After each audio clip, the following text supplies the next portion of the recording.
Fala pessoal!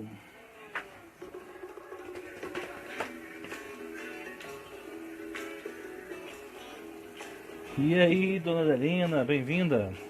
Vamos chegando. Puxa a cadeira e senta. O negócio vai ficar bom. Dona Maria Arantes, saudade de vocês, das nossas orações. Vamos chegando aí, vão assentando. Meu amigo Gésio, bem-vindo.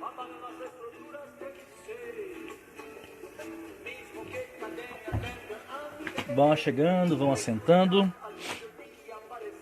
Poucos minutinhos, já vamos começar. Regi Clay, que honra. Saudade de você, discípulo. Já já vamos começar. Puxa a cadeira, vão assentando. Vocês que estão chegando aí, Adam, Meire, bem-vindos. Pessoal que for chegando, embaixo tem uma setinha, um aviãozinho. Convida seus seguidores para participar conosco dessa transmissão. Hoje, olha o tema legal, deixa eu colocar aqui.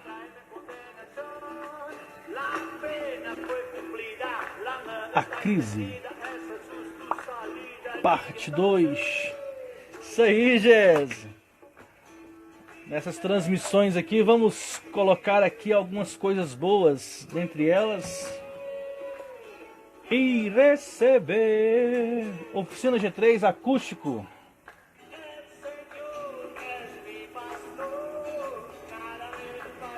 Vamos chegando, bem-vindos a todos, bem-vindos e bem-vindas. Boa noite, pouquinho de paciência, já vamos começar a nossa transmissão, nosso compartilhamento. Continuação da transmissão de ontem, a crise da crise. Confesso que desde ontem eu estou meio que em crise. Então, enquanto a gente não começa, uns minutinhos só, por favor, paciência aí. Vamos curtindo o som da Oficina G3. Pega o aviãozinho embaixo, vai convidando seus amigos. Chama essa galera para participar com a gente. Em Atari condenação. Garanto para vocês, irmãos, o Senhor tem derramado uma coisa bem louca no nosso coração. Enquanto isso, vamos falar de algumas questões bem importantes que aconteceu de ontem para hoje. Chegamos a um número assustador de quase 10 mil casos de Covid, 363 mortos. Só que tem um dado que me assusta um pouco mais. Deixa eu baixar aqui um pouco aqui para vocês não ficar concorrendo aqui comigo. Há muito tempo eu tenho proclamado na nossa igreja que nós não estávamos vivendo um período de avivamento, porque por mais que o número de evangélicos no Brasil fosse muito grande, né? O fato de termos mais de 30 milhões de evangélicos no Brasil, isso não produzia aquilo que nós chamamos de justiça social. Ou seja, o número de divórcios, de criminalidade, gravidez na adolescência, a questão de conflitos familiares, tudo isso não abaixava, mesmo tendo um número tão grande de evangélicos no Brasil. A palavra do Senhor diz que nós que cremos em Deus, fomos chamados para sermos luz e sal. Ou seja, a função de brilhar e a função também de fazer e dar sabor, diferença. E um dado me assusta muito grande. A transmissão, a live que nós fizemos com o pastor Marlon Brito, semana passada, nós falamos que uma coisa é isolamento social. Estar em casa é diferente de estar com a família. E que nós deveríamos aproveitar o momento que estamos em casa. Bem-vinda, dona Moura Conceição. Vovó da Ana Júlia, bem-vinda, da Beatriz. Nós estamos falando que existe uma diferença muito grande entre estar em casa, estar num ambiente de isolamento social e estar com família. Então nós deveríamos aproveitar a oportunidade que estamos em casa, em isolamento social, e conseguimos estar em família, né? Oi, dona Lani, bem-vinda. Gente, essa irmã que tá aí, ó, Lani Artes Crochê, segue ela. Faz uma obra de arte com crochê maravilhoso. Mas vamos lá, vamos começar então. Só quis bater um papo. Por que eu disse isso? Segundo a ministra Damares, ela soltou um dado na internet que o número de violência doméstica cresceu nesse período de pandemia, de isolamento, algo em torno de quase 10%. E é inadmissível. Nós desaprendemos a relacionar com as pessoas. E fica aqui esse pequeno bônus, né, que as pessoas elas não sabem relacionar mais. Isso nos preocupa. Como filhos de Deus, como servos de Deus, nós precisamos aprender a cuidar das pessoas. Mas vamos dar início? Respira fundo. O que você vai precisar? Lembrar da receita? 2 canetas. Se uma falhar, tem a outra. Bíblia na mão. Não vale a Bíblia de celular, porque senão você vai sair da nossa transmissão. E algo para você anotar, que quando nós ligarmos o botãozinho de Start, podemos começar então? Bem-vindos então, bem-vindas a mais um compartilhamento dessas 2 lives, quinta e sexta-feira, chamada A Crise da Crise. Como ontem foi a primeira parte, hoje nós estamos chamando de A Crise da Crise, parte 2. Aqueles que acompanharam a nossa transmissão na noite de ontem, nós falamos a respeito da história e da vida de um profeta muito conhecido chamado Jonas, um profeta do Velho Testamento, um livro do Velho Testamento.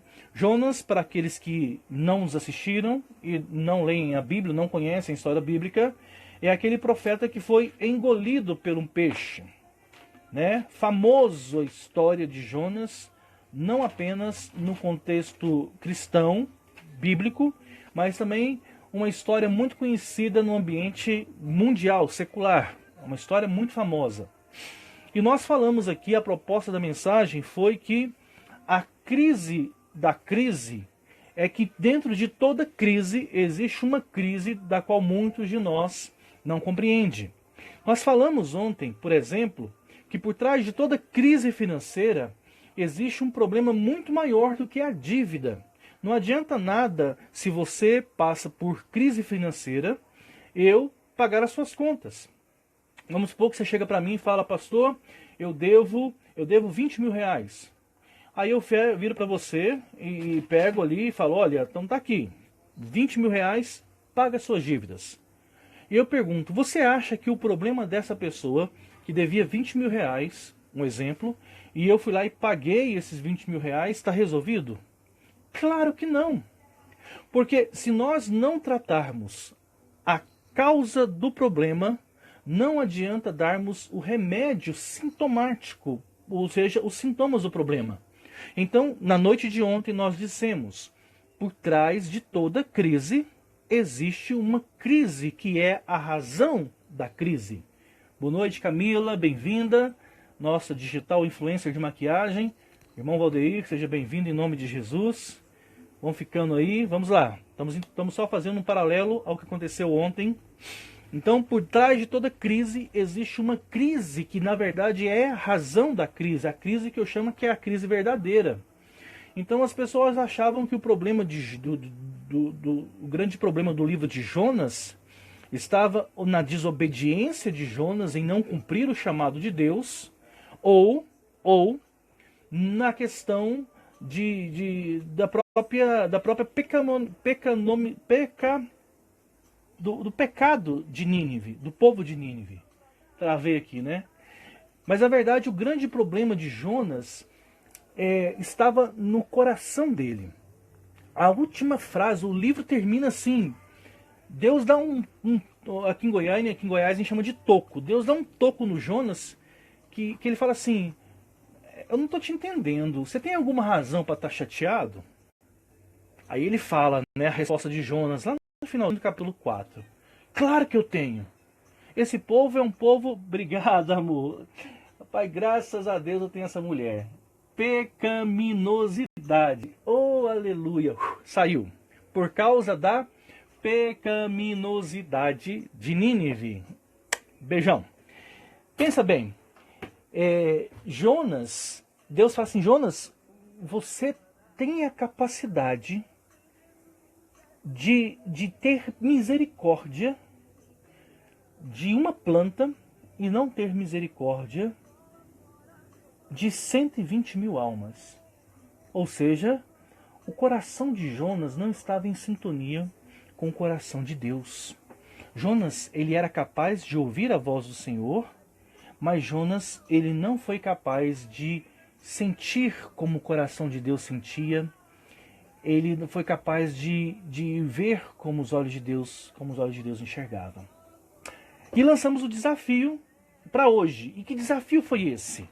Se a crise não é a crise, se por trás de toda crise tem uma crise que nos leva à crise, ou seja, por trás de todo problema existe algo que levou ao problema, e não adianta nada nós tratarmos o problema sem tratarmos a origem do problema. E isso pode ser aplicado em tudo. Financeiro, saúde, muitas vezes, saúde emocional, tantas outras vezes, relacionamento, na maioria das vezes. Às vezes temos relato de casais que chegam no consultório, falando no consultório pastoral de novo. Relato de casais que chegam na igreja e estão brigando, estão reclamando por causa de que o papel higiênico sai por baixo e o outro gosta que o papel higiênico sai por cima, né? A reclamação é porque deixa a roupa fora do lugar. Então nem sempre isso é o motivo da crise. Quando você começa a trabalhar, né? Existe uma parábola na Bíblia. Pessoal, quem quiser interagir, comentar, fica à vontade. Existe uma parábola na Bíblia que fala sobre o homem prudente e o homem imprudente, né? Ele fala que o homem prudente é aquele que ouve a palavra de Deus e pratica. E que Deus compara ele a uma pessoa que está se propondo construir uma casa, uma edificação, e ele cava uma profunda vala. E quando fala essa questão de cavar uma profunda vala, até chegar a um ponto de firmeza, ele fala que sobre a rocha ele lança o seu alicerce. A maioria de nós que lê a Bíblia entende que a rocha é Cristo, mas sobre essa questão de cravar uma profunda vala, eu entendo muitas vezes, não sei se você já teve a oportunidade de construir algo, né? Quando você começa a escavar, você vai tirando terra, você vai tirando pedras, e existe uma parte dessa escavação que você acha muito entulho, sujeira, lixo, mas você precisa então aprofundar, você precisa passar daquele lugar. Dentro do nosso processo de discipulado, de mentoria, a gente fala sobre isso. Muitas pessoas estão tentando construir uma linda história de vida em cima de alicerces não firmes, em cima de histórias quebradas. Querido, pensa comigo, como que você pode ser inteiro para uma pessoa sendo uma pessoa quebrada na vida? Como que você pode ser inteiro? Como você pode ser bênção numa relação, num relacionamento, se você não consegue ser inteiro em si próprio? Como que você vai querer buscar prosperar financeiramente na sua vida, se até hoje você usa o dinheiro para sanar, na verdade, bloqueios da sua infância, usa dinheiro para justificar ausências, carências na sua vida, né? Então, nós precisamos entender um pouco de nós mesmos, e é isso que a gente vai falar sobre isso hoje. E eu preciso acelerar que o tempo urge, né? Então, se antes nós falamos sobre propósito, Jonas, ele teve um chamamento, teve um propósito, mas ele se perdeu nesse propósito porque não havia claridade, não havia clarificação, clareza quanto à sua identidade. E é importante nós entendermos a questão da identidade de quem nós somos em Deus, de quem Deus é para nossas vidas, para que a gente consiga então, preste atenção, para que a gente consiga então conduzir a nossa história a partir dessa perspectiva. Tá? Bíblia na mão, livro de Gênesis, capítulo 45. Final da história de um que pode ser considerado como um dos últimos patriarcas. O que é a era patriarcal? Os pais da Bíblia, né?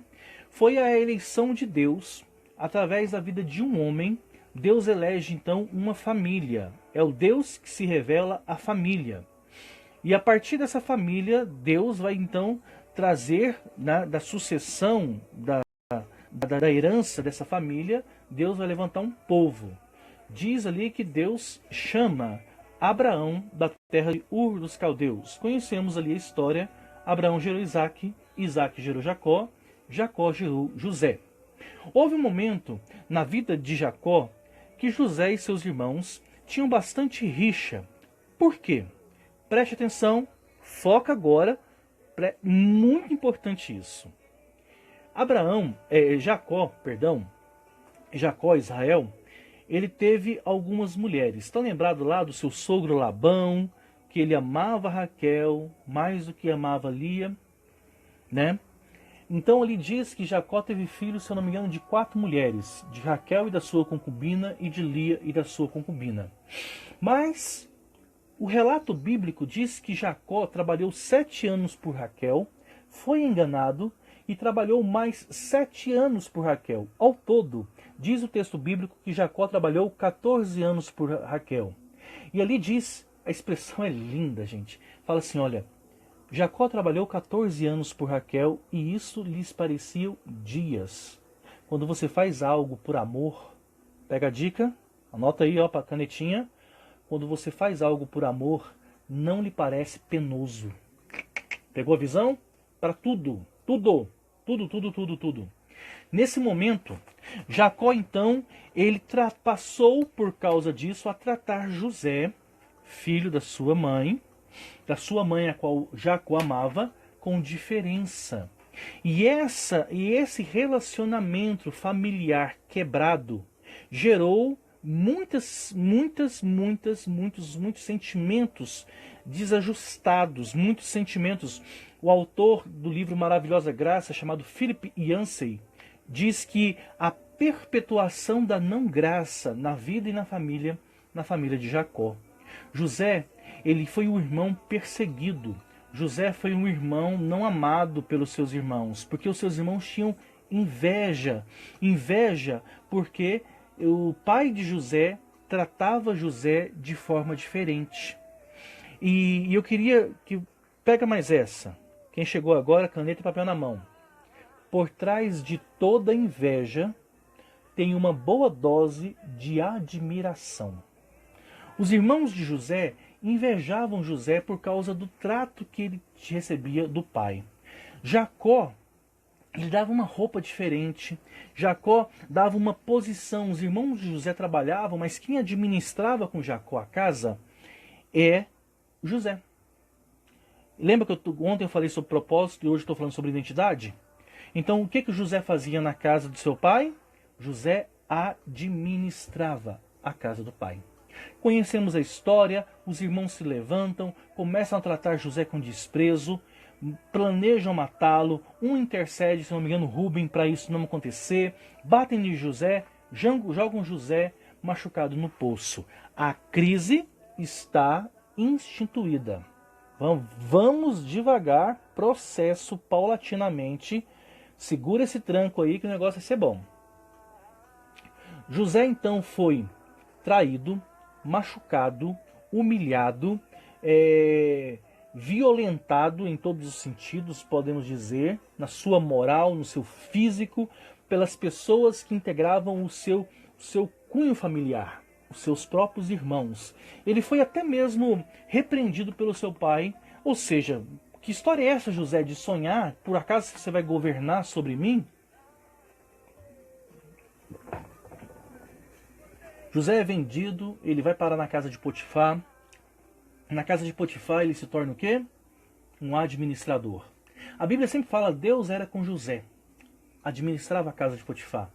Conhecemos a história daquela mulher bandida que tenta se levantar contra José, tenta dar um pega no José.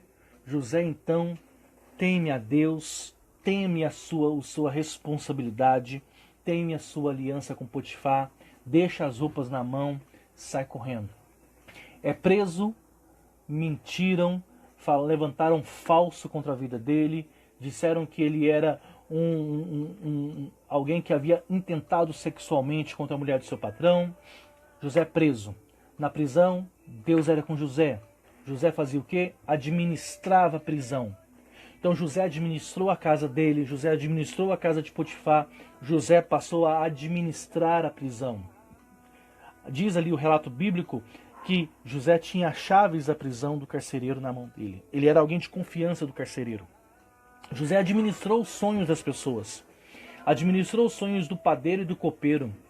Mas aqueles homens, todas as vezes que José estava indo bem, alguma coisa acontecia, alguma crise acontecia, e essa crise era de traição e era de problemas. José foi traído pela mulher de Potifar, José foi traído pelo padeiro e pelo copeiro na prisão, José foi traído pelos seus próprios irmãos. Tudo isso foi forjando em José um coração bastante amargurado. Se você pegar isso, o coração de José, profundas mágoas.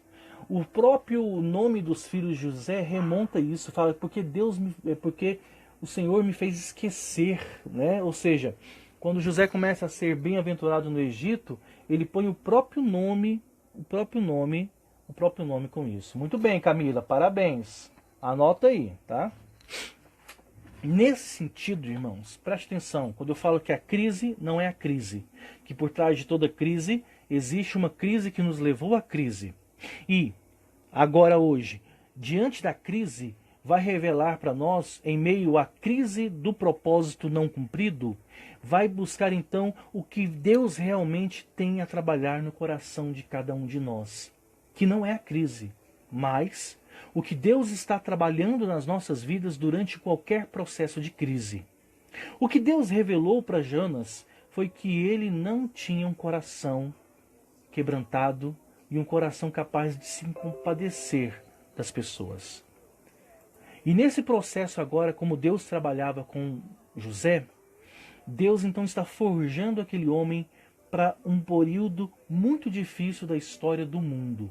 O sonho de Faraó eram 7 anos de vacas gordas, 7 anos de 7 vacas gordas e 7 vacas magras, que eram 7 anos de abundância e 7 anos de fome. Não venho dizer a história, todos vocês conhecem a história. Eu quero que agora você contemple comigo o panorama da história de José.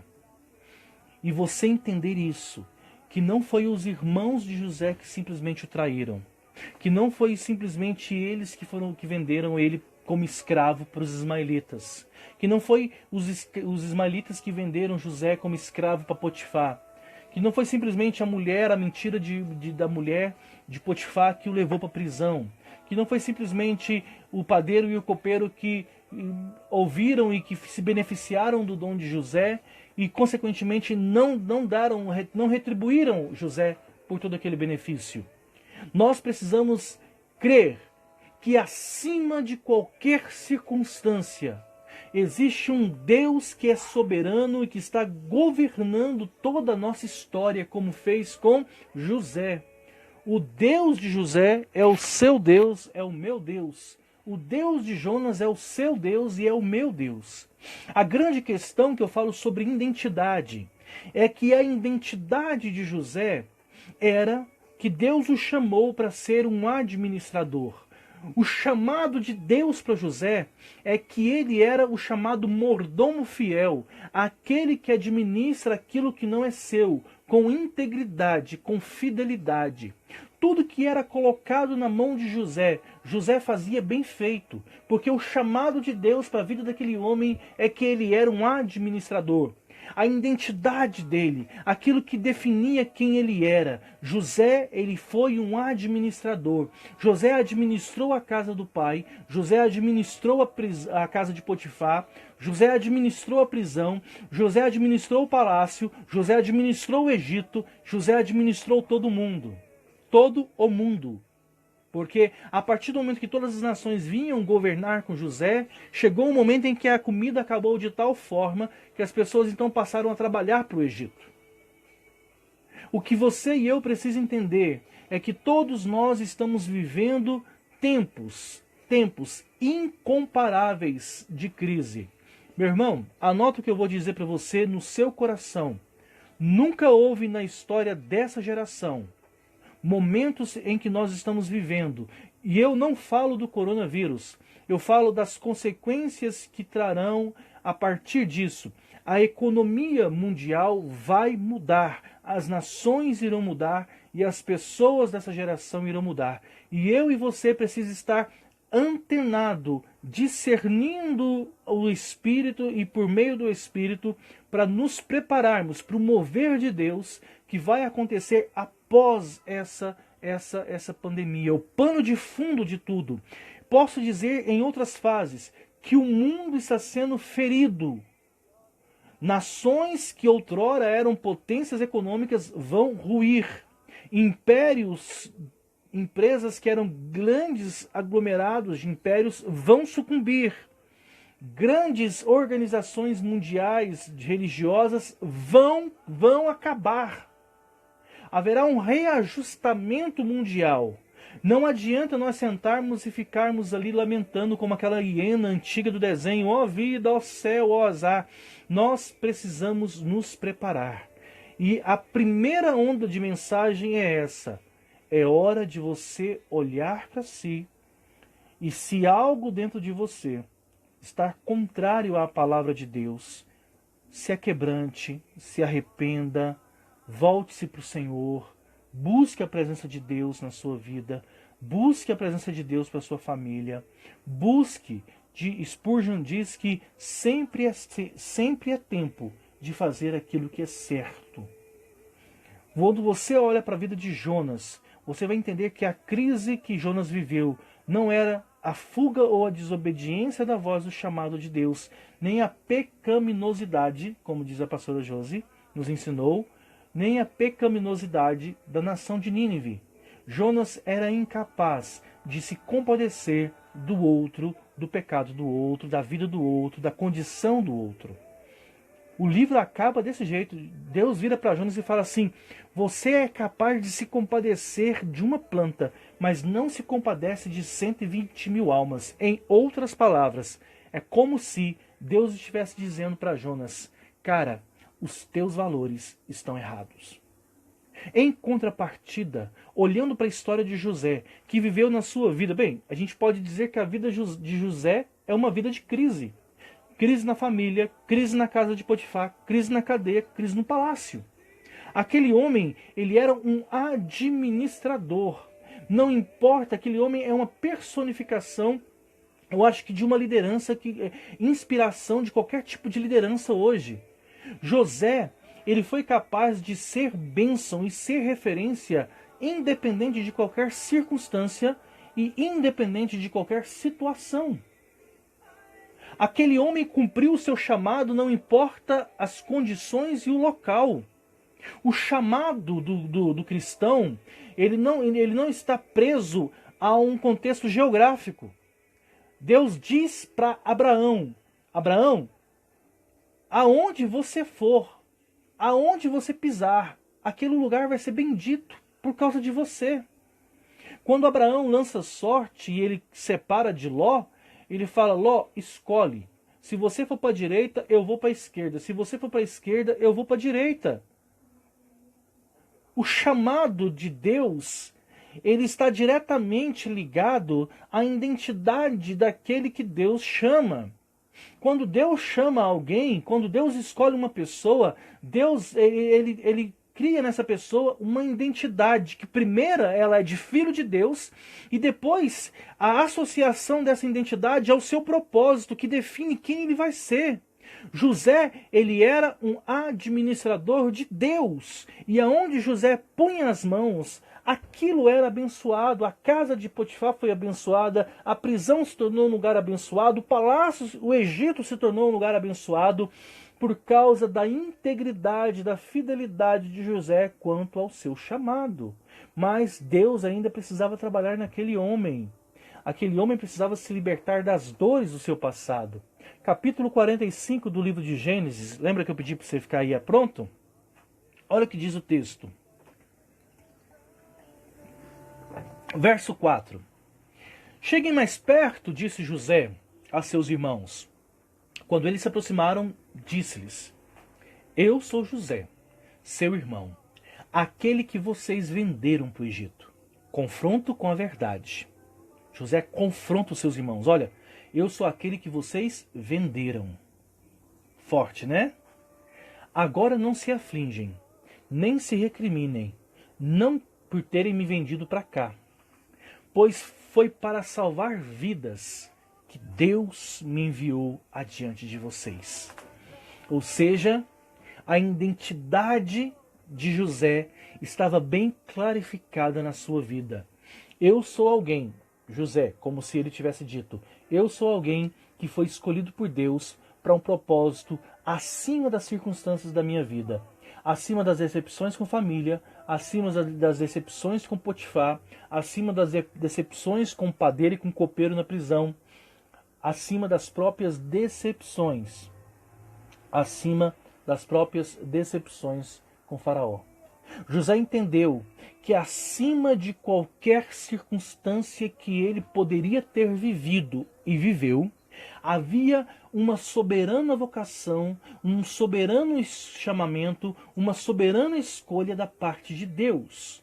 Deus foi quem conduziu a vida de José em todas e quaisquer situações. Se você me perguntasse aonde estava Deus quando José estava dentro do poço, eu digo, Deus estava contemplando o Egito. Aonde estava Deus quando a mulher de Potifar, aquela bandida sem vergonha, intentou, contra a vida, tentou dar um peguete, como dizem os meninos, em José, e José saiu gritando igual um louco, deixando as roupas para trás. Aonde estava Deus quando levantaram um falso testemunho contra a vida de José? Deus estava contemplando o Egito. Aonde estava Deus quando aqueles dois homens apalavraram com José dentro da prisão, se beneficiando com a posição que José adquirira dentro da prisão, e eles não cumpriram com a palavra, eles se esqueceram de José por anos? Deus estava contemplando o Egito. Transfere isso agora para a sua vida. Pegamos agora as duas mensagens, a crise da crise de ontem e a crise da crise parte 2 de hoje. Entendendo que muitas vezes somos como Jonas, rebeldes, desobedientes. Deus manda, faz isso.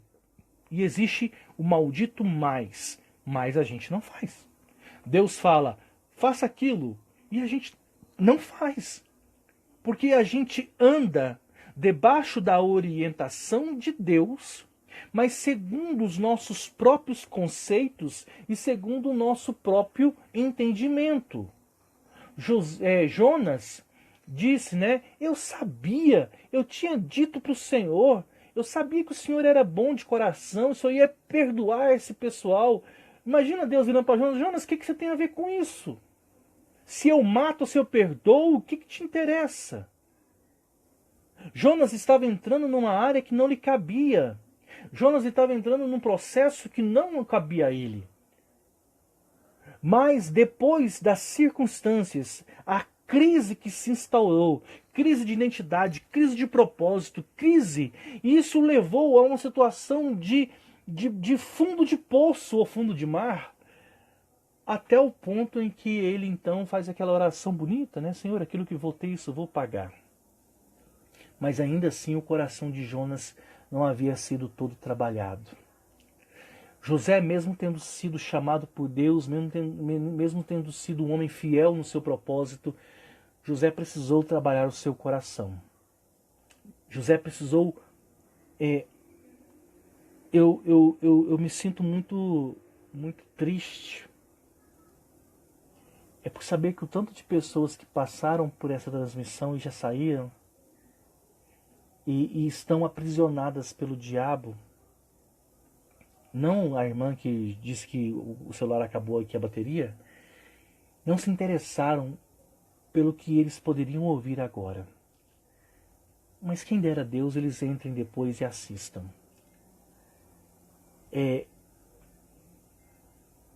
José viveu cada situação terrível no seu passado.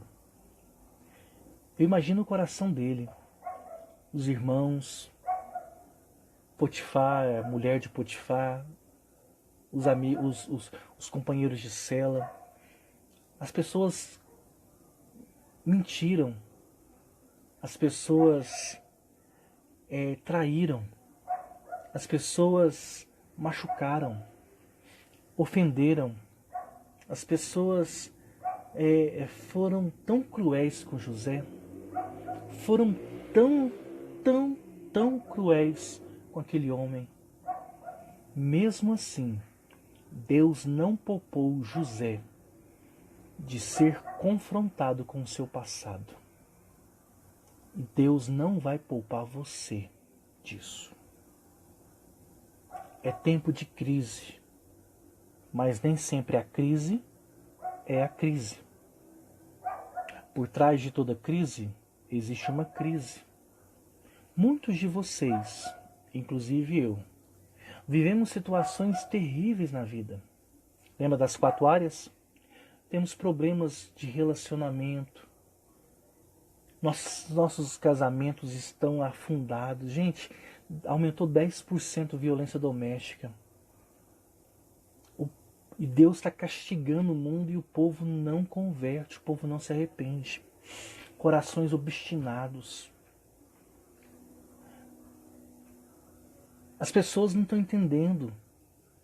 A gente está com um problema com relacionamento com o irmão, com irmãs. Falo de sangue. Problemas com vizinhos. A gente não sabe olhar para o outro.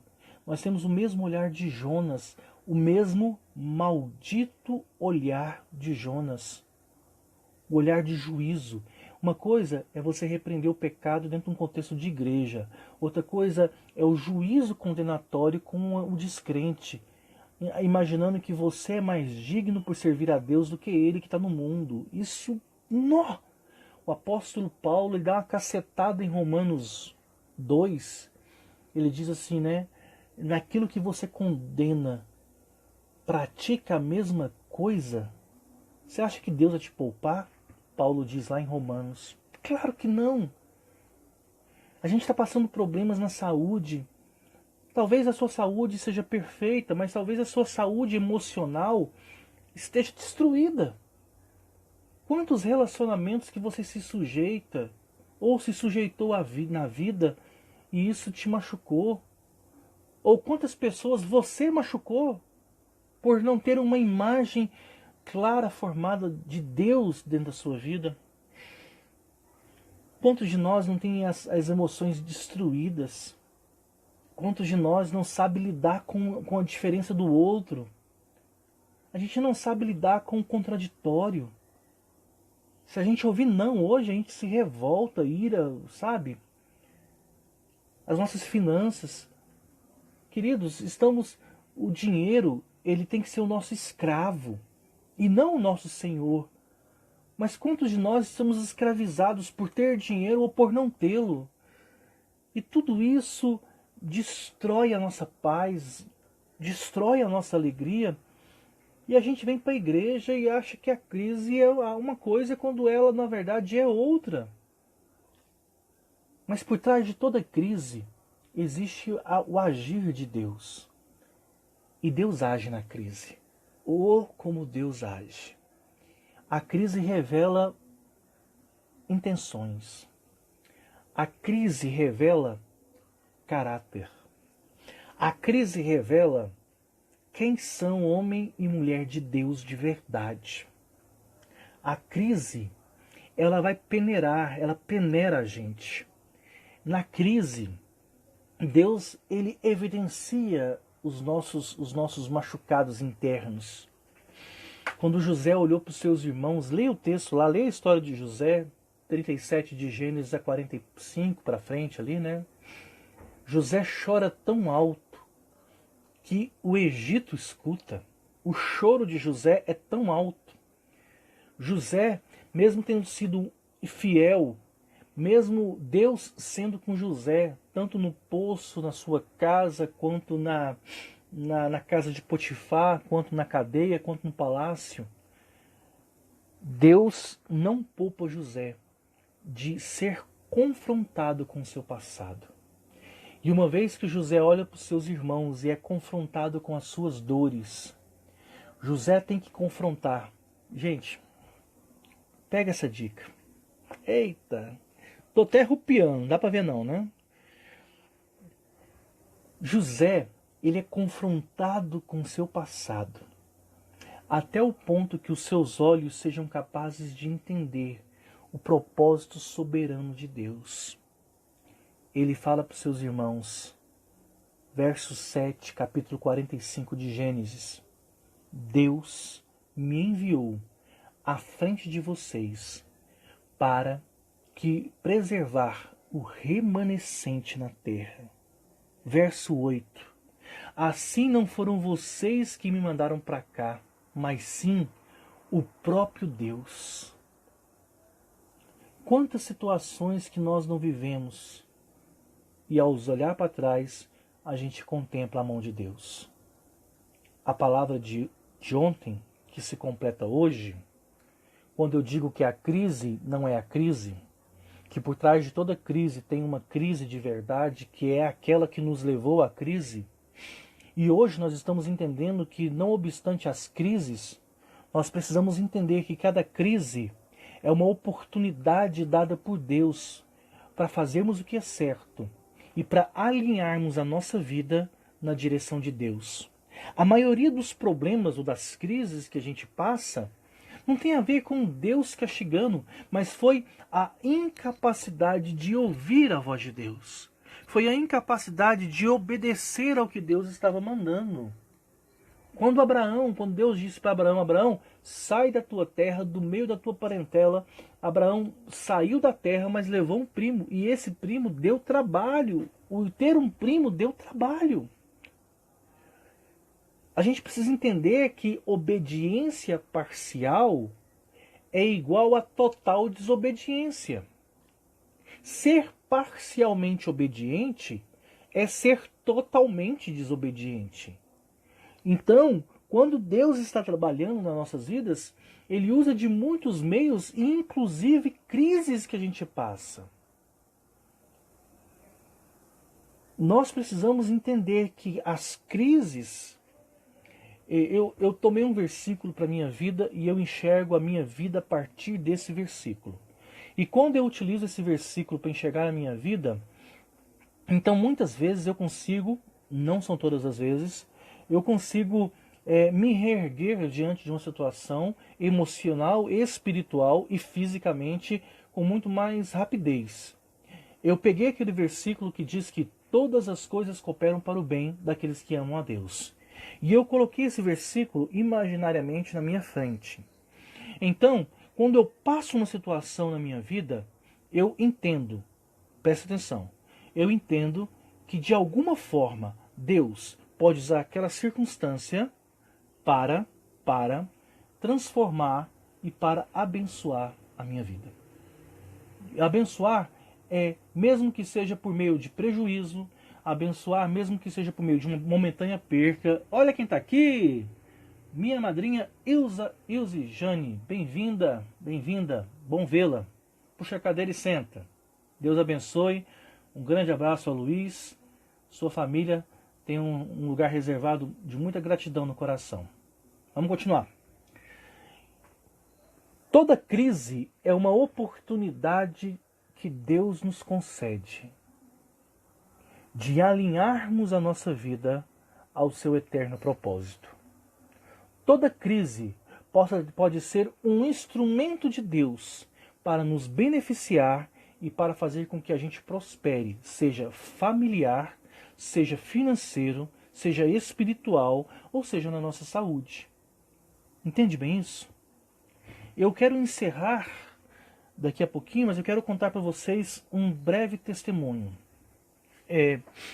Esse testemunho ele foi contado em um ambiente de discipulado e em alguns momentos de culto, mas agora vai ficar público, né? Eu sou uma pessoa que eu falo que eu vivo diariamente com crises. Se você também é desse, bem-vindos. E há alguns anos atrás eu tive uma dessas crises. Crise de identidade, crise de propósito, achando que de alguma forma Deus tinha feito alguma coisa errada e que a coisa não estava dando certo. Mas naquele momento de...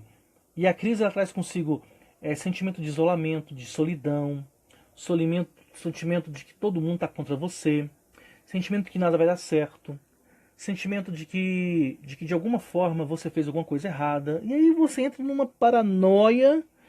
Aí você começa a pedir perdão pro pecado que já pediu perdão, e você começa a falar, vai que não deu certo, então eu vou pedir perdão de novo, então perdão de perdão, de perdão, de perdão. E você começa a criar um monte de paranoia na sua cabeça. E no meio dessas crises, eu fui pro único lugar que eu acho que eu deveria ter ido. E esse lugar chama Os Pés do Senhor. E naquele momento, cara, o papo foi tipo de Jonas. Mas não com aquelas palavrinhas bonitas. Eu realmente me peguei a mim mesmo pelo colarinho e falei, Senhor, ou a gente resolve uma parada com esse cara aqui agora, ou eu vou desistir dele. Eu, falando comigo mesmo, a respeito de mim mesmo para Deus. Imaginou a paranoia. Senhor, ou a gente resolve isso, ou eu vou desistir desse cara. Eu falando de mim mesmo para Deus. O papo foi bom. O papo foi bom. E todas as vezes que eu tive esse papo com Deus, eu perdi. Graças a Deus. Meus queridos irmãos, mas a forma como eu saí daquele lugar de crise, eu nunca mais fui o mesmo. Como pastor, como pregador, como servo, como filho. E a minha vida, partindo de uma perspectiva de automotivação, mudou. Eu nunca mais precisei de que outra pessoa reafirmasse algo na minha vida para me ter motivo para ir para a igreja, para orar, para ler a Bíblia, para estudar. Eu nunca mais precisei do retorno do outro para me sentir debaixo de uma direção. Uma convicção clara de para que Deus me chamou. Qual foi o propósito do Senhor na minha vida? O que eu precisava fazer? E uma voz. E agora eu queria que essa voz saísse de dentro de mim, uma vez ouvida de Deus, e ela entrasse na sua vida. Deus disse a seguinte coisa para mim. Alessandro, eu tenho algo para a sua vida. Você não precisa lutar por isso. Apenas prepare-se. Entendeu? Pegou? Você sabe para que Deus te chamou? Você tem clareza do propósito de Deus para a sua vida? Fala, pastor, Deus me chamou para ser esposa. Então eu quero olhar nos seus olhos e dizer, seja a melhor esposa para a glória de Deus. Você diz, pastor, Deus me chamou para ser um cara que vai escrever. Seja o melhor escritor para a glória de Deus. Deus me chamou para pregar martelo. Pega a dica. Seja o melhor pregador para a glória de Deus. O Deus que eu e você servimos é um Deus de excelência e nele não cabe mediocridade. Você pode ser qualquer coisa e fazer qualquer coisa que seja honrada, desde que isso seja para a glória de Deus. E por meio dessa coisa que define quem você é, que define quem você faz, o propósito de Deus para a sua vida, Deus vai conduzir você de crises em crises, até que esse propósito se cumpra na sua vida. Pergunto, Deus te chamou para quê? Pastor, Deus me chamou para ser um pastor. Então, meu querido irmão, seja o melhor pastor que você puder para a glória de Deus. Deus me chamou para a obra social. Então, vá fazer o que Deus te mandou fazer. As crises que existem na nossa vida é porque nós estamos fazendo ou querendo fazer aquilo que Deus não mandou que nós fizéssemos. E todas as vezes que Deus nos mandar para Nínive e a gente querer ir para Tarsis, o barco vai afundar. Mas todas as vezes que Deus nos chamar para o Egito, para ser governador no Egito, para presidir no Egito, pode se levantar mulher vagabunda no meio da rua, pode se levantar irmão traíra em casa, pode se levantar preso que não tem palavra. Os propósitos de Deus são irrevogáveis e não existe nada e nenhuma circunstância que podem impedir que esse propósito se cumpra na minha e na sua vida. Infelizmente, por algumas escolhas, na perspectiva humana, isso pode ser atrasado. Mas, na perspectiva da soberania de Deus, toda crise é, no fundo do fundo, do fundo, do fundo, do fundo, uma oportunidade dada por Deus para transformar essa maldita natureza à semelhança do Criador. Nós estamos vivendo um período de crise e da mesma forma como muitos irão se encontrar, ouça essas palavras, anote no seu coração, muitos vão se perder. A mesma oportunidade de bênção será maldição na vida de muitos. É a oportunidade de converter o coração dos pais aos filhos, dos filhos aos pais, do esposo à esposa, da esposa ao esposo.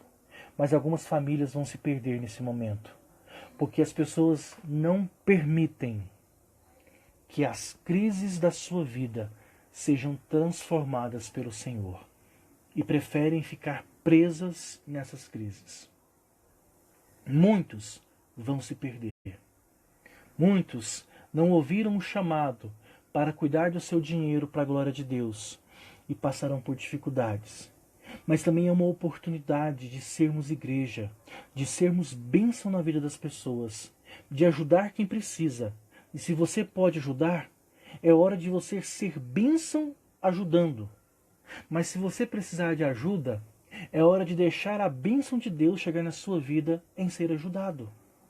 Mas de todas as formas, será uma oportunidade para a manifestação da graça de Deus na sua vida ou através da sua vida. Toda crise é uma oportunidade da manifestação da glória de Deus na sua vida, na minha vida, na vida da igreja. Que nós possamos ser sensíveis ao que Deus está fazendo. Ouça, anota no seu coração, Deus está ferindo o mundo. O mundo está sendo ferido e nunca mais será o mesmo. Porém, pastor David Wilkerson, ele diz que a partir desse grande sofrimento vai acontecer a terceira grande onda de avivamento no mundo, que culminará com a volta de Cristo. Mas isso é assunto para uma outra live. Fechando em 1 minuto. 2 palavras, a crise da crise e a crise da crise parte 2. Entendemos através da vida e obra de Jonas que Jonas precisava de algo além do seu chamado, aquilo que definia a sua identidade. Jonas, ele primeiro se rebelou, depois obedeceu, mas tanto na rebeldia quanto na obediência não tinha um coração transformado. Jonas, então, nas últimas palavras do Senhor, entendeu que, na verdade, a grande obra evangelística não era a nação de Nínive convertida, mas a grande obra evangelística era o coração de Jonas insensível. Uau! Essa a gente vai dormir assim, ela não é. Em contrapartida, Entendemos através da história de um outro personagem, José, que não tinha o sobrenome do Egito. Por que as pessoas falam José do Egito? É José, filho de Jacó. Mas ele era de Israel. José, ele foi um homem em crise. Somente crise. Crise com o irmão, crise com o escravo, crise com o Patifar, crise na casa, crise na cadeia, crise no palácio. E aquele homem, o grande ministério dele foi gerenciar a maior crise do mundo. Estamos terminando nosso tempo. Pega esse código. José foi escolhido por Deus para administrar a maior crise do mundo na sua época. E ele só foi capaz de administrar a maior crise do mundo porque Deus o treinou administrando crises. Traição, decepção, abandono, violência. No meio do caos, Deus forja os seus heróis. Uau! Alguém anota essa para mim e manda para mim. No meio do caos, Deus forja os seus heróis. Essa aí acabou de chegar na careca. No meio do caos, Deus forja os seus heróis. Pois bem, queridos, aquele que não pegou o começo da transmissão, vou deixar aí para que vocês possam rever Crise da Crise, parte 2. Que Deus nos abençoe e transforme essa crise em um motivo para a honra, glória e louvor do seu nome. Amém. 3 recados antes de orarmos, encerrando essa transmissão. Primeiro, depois a gente ama essa menina, não tem como, né, dona Josi? Vamos lá. Pega essa. Amanhã, sábado, não tem transmissão. Amanhã é dia de folga, dia de estudar mais ainda. Domingo, 9 horas da manhã e 7 horas da noite, teremos curso da igreja Uma Nova Vida. E à noite, 19 horas, o nosso culto online, tá? Todas essas duas transmissões serão pelo YouTube. Quero dizer que conseguimos uma URL própria no YouTube, tão chique. youtube.com/Ale Rocha Pastor. Não deixaram colocar pastor Ale Rocha, nem só Ale Rocha. Então, youtube.com/Ale Rocha Pastor. Você pode então ali acompanhar as nossas transmissões. Na segunda-feira, vamos aqui trabalhar, segunda, terça, quinta e sexta, alguns temas que foram, sugeridos. E se vocês tiveram alguns temas, manda para nós e tenho algumas novidades para vocês nas nossas transmissões da semana que vem. Combinado? Firme e fortes? Queridos, fé e esperança sempre. Domingo 9 horas, YouTube. Domingo 19 horas, YouTube. Curso de manhã, culto online à noite. Conto com a sua presença. Conto com a sua participação. Estamos isolados, mas não desconectados. Oremos que a live vai acabar. Querido Senhor, na tua presença coloco a minha vida e a vida e a família de todos os que estão me ouvindo. Peço que o Espírito Santo do Senhor inunde cada coração e venha a manifestar a sua graça com providência. Muitos irmãos estão passando por problemas, seja eles de ordem física, espiritual, emocional, financeira, relacionamentos, que o Senhor possa inundar a vida e a família deles com a graça, a paz e as bênçãos do Senhor, e que nós possamos aproveitar a oportunidade que o Senhor está nos dando de, em tempos de crise, voltarmos para o Senhor, e em teu nome sairemos desse período muito mais fortes, firmes, fervorosos e muito mais unidos como igreja, em nome de Jesus. Amém. Graças a Deus. Queridos, mandem suas perguntas, suas dúvidas. Estou aqui, #online, à sua disposição para te servir.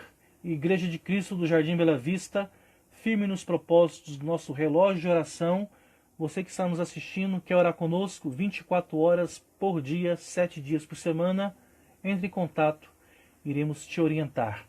O Instagram me avisou que falta 20 segundos. Deus abençoe vocês, boa noite, fiquem na paz do Senhor, fé e esperança sempre, em nome de Jesus.